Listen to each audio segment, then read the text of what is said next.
Tudo bem, gente? Hoje vamos falar de interpretação textual.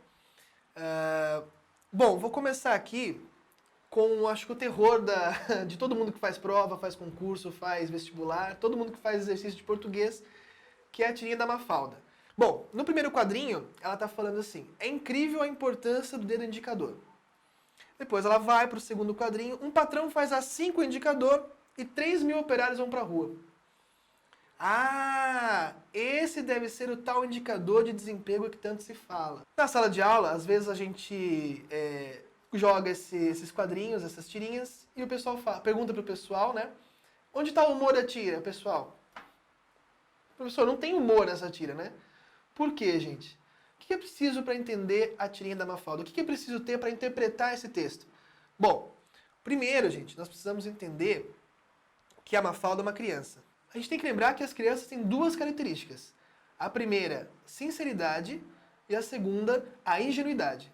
E o Quino, genialmente, o autor da Mafalda, ele brinca com essas características da Mafalda nas suas tirinhas, nos seus quadrinhos. Então, quando a Mafalda levanta o dedo indicador e pensa, com esse indicador, o patrão manda muita gente embora, ela está pensando nos dois sentidos que a palavra indicador tem. Ou seja, no seu dedo, que indica alguma coisa, ou no índice, que indica desemprego. Que provavelmente ela deve ouvir isso na televisão, ou seus pais falando. Então ela sempre traz uma informação do mundo adulto e interpreta aquela informação no mundo dela de criança. Então a gente tem que saber disso para conseguir entender que a Mafalda usa a ambiguidade para criar humor. Então ela começa a refletir a partir dessa informação que ela tem do mundo dos adultos para o mundo dela. Então, esse indicador que ela está colocando, ela fala, não, peraí, mas então esse indicador aqui é o que causa desemprego. Por quê? Porque é a relação que existe entre patrão e empregado, em que ela começa a compreender que o patrão tem um poder muito grande sobre seus empregados. E isso vai causar o índice de desemprego que ela vê na televisão, com os dados e gráficos, que provavelmente esse é o índice que ela ouviu falar, o indicador de desemprego que ela ouviu falar. Então, gente, pensando em tudo isso, tem um exercício aqui que vai falar sobre exatamente essa interpretação da ideia que ela tem do indicador, ou seja, quais são os significados que ela vai dar para a palavra indicador. Vamos lá, então.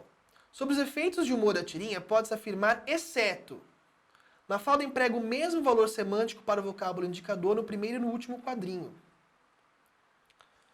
Vamos lá. No primeiro quadrinho, ela fala do dedo indicador, e no último quadrinho, ela também fala do indicador.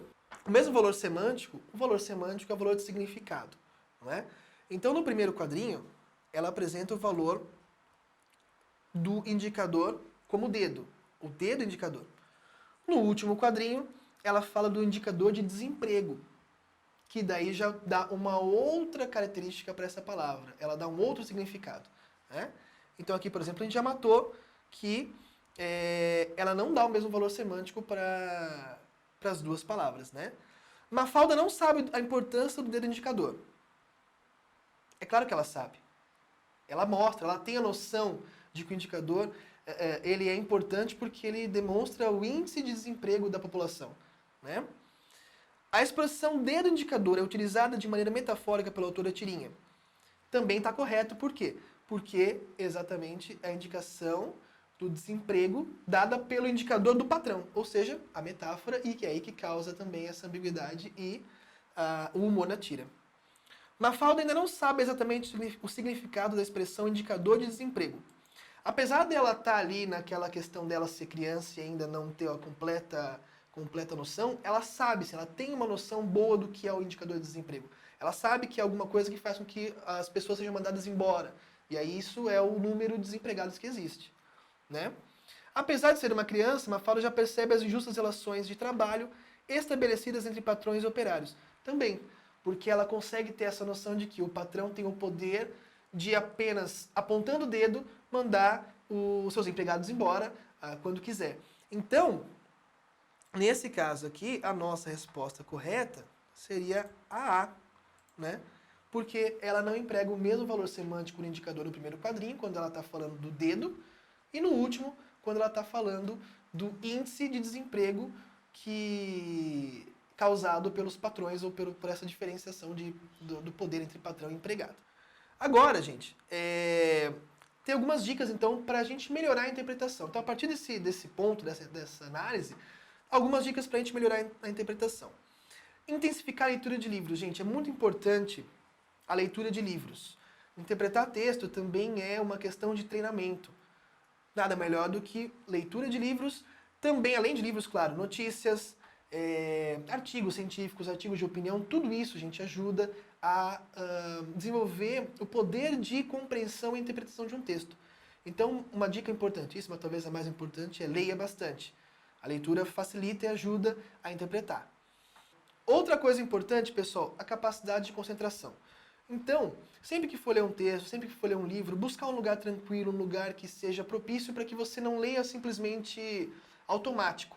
Que você consiga compreender o que está acontecendo naquele livro, o que está acontecendo naquele trecho, né? Qual é a mensagem que aquilo passa, aquele texto, aquele trecho do livro, aquele artigo, aquela notícia, né?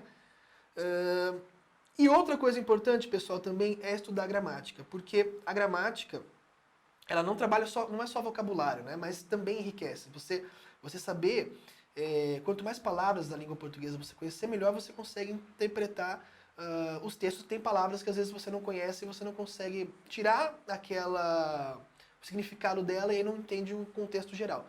Mas também o funcionamento da gramática traz pra gente como nós podemos entender a construção das frases, a construção do texto a partir dos elementos gramaticais. Então é importante a gente ter essa noção básica, uma boa noção, pelo menos uma noção bacana, sobre a gramática, sobre o funcionamento da gramática, além de vocabulário, claro, que é enriquecido também com a leitura. Então são dicas assim iniciais para a gente poder melhorar a interpretação, tá? Gente, agora, alguns passos para uma interpretação de texto, ou seja, quando você pega o texto, o que você faz com aquele texto, né? Então você está com o texto na mão, quais são os passos em que eu posso iniciar a leitura? E claro, isso vai ficando automático conforme a gente vai treinando.